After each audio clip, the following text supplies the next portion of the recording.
senior leaders from Japan, China, and South Korea met in Seoul for a rare trilateral. The last time a similar meeting took place was before the pandemic in 2019. The South Korean Foreign Minister Park Jin took the opportunity to say that peace and stability in Northeast Asia is critical, given that the three countries collectively account for 20% of the world's population and 25% of global GDP.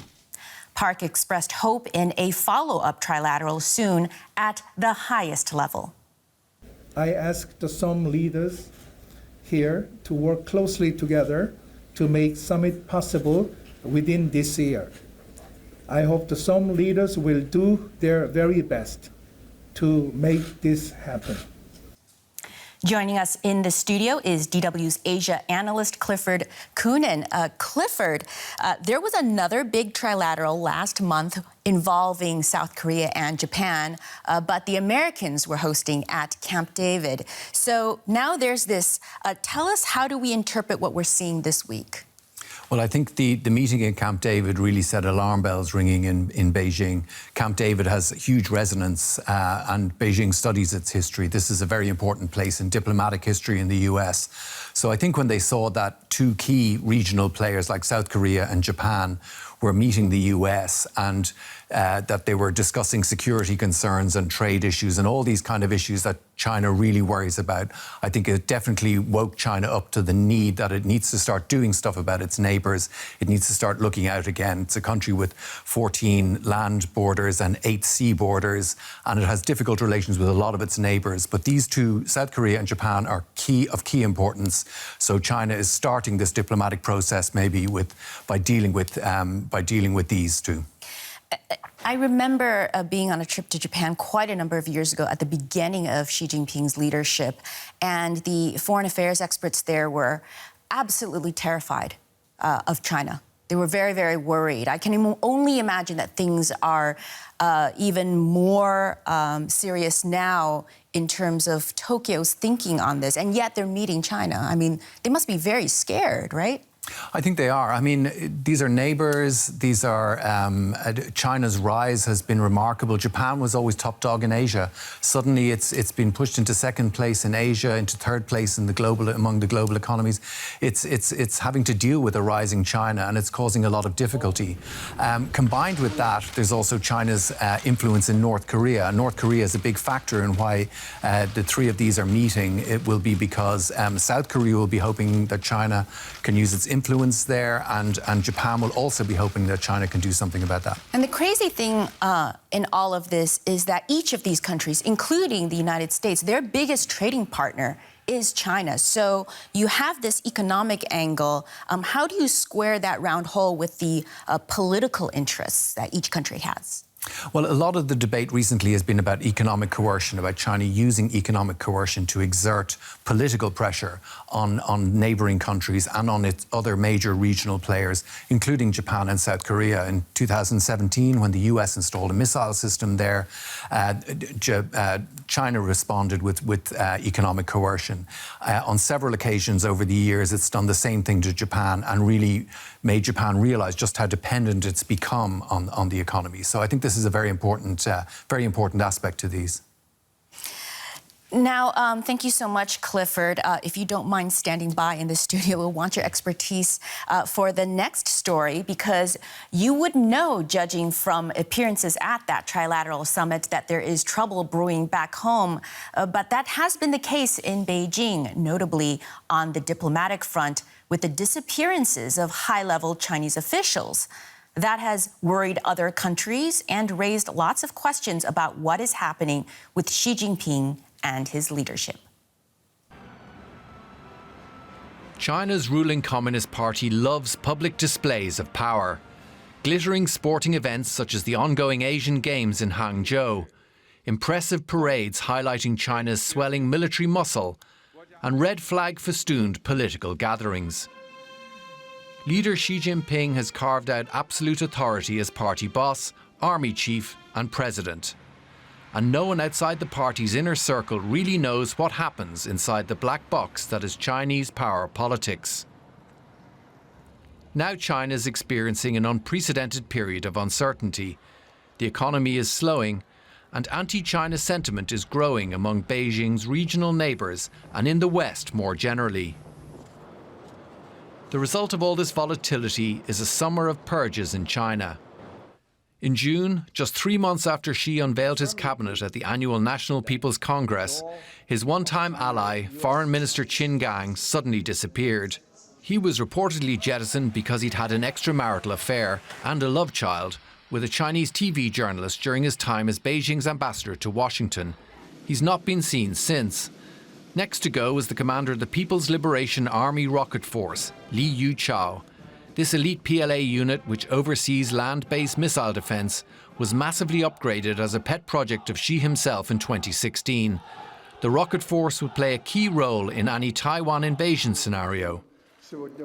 Then in September, another of Xi's protégés, the Defence Minister Li Shangfu, also disappeared. Li was another March appointment, and his fate brought further attention on corruption in the armed forces. Some see it as a power play within the upper echelons of the military. While the public displays speak to power, such growing signs of unusual volatility in the high ranks of Chinese politics can be seen as a sign of instability in Xi's leadership.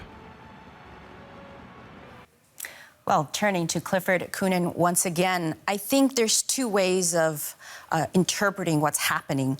On the one hand, Xi Jinping is very powerful, perhaps all-powerful, because he can yank any high-level Chinese official from his or her post.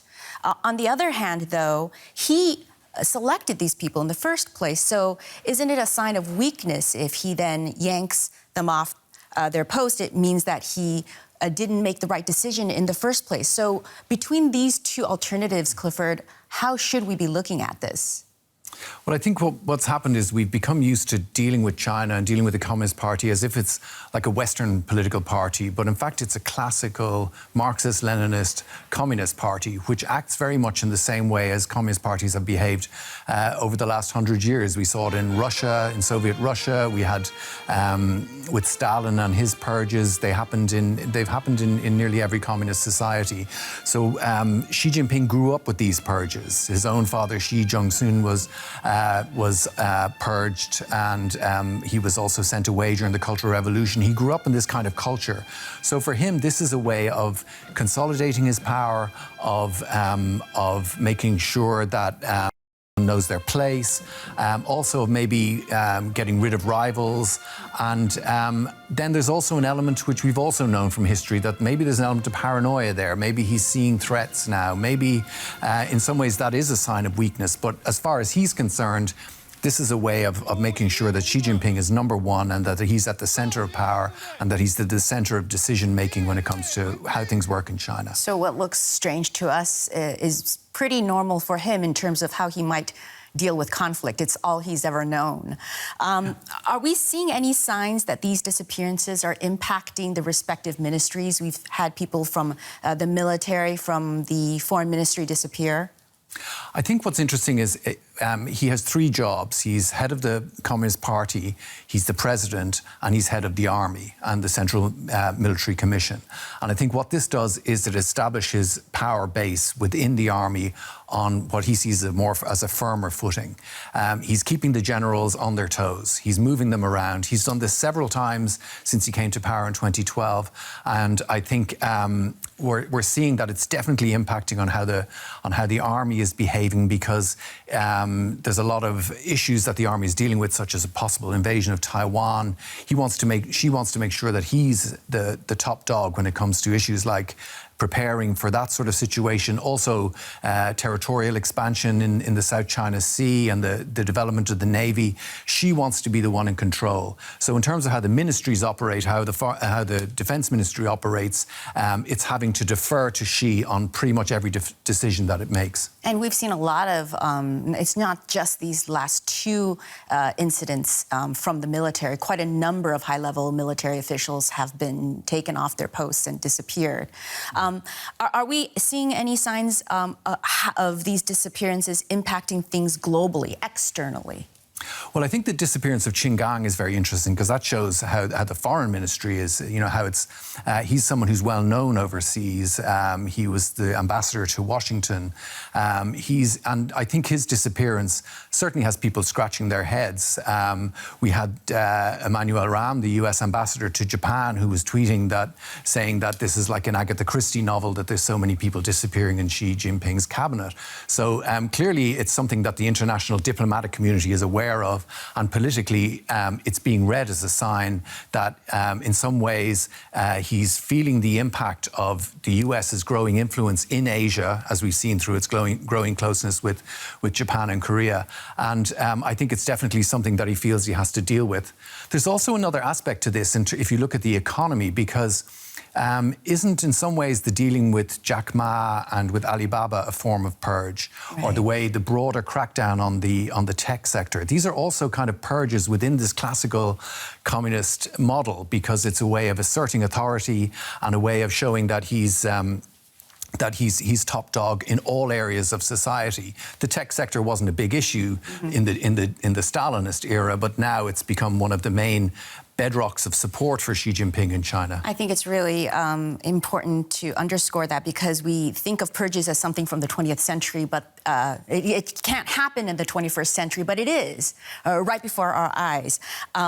So any signs that, I know you can't prognosticate, but any signs that Xi Jinping will disappear more people?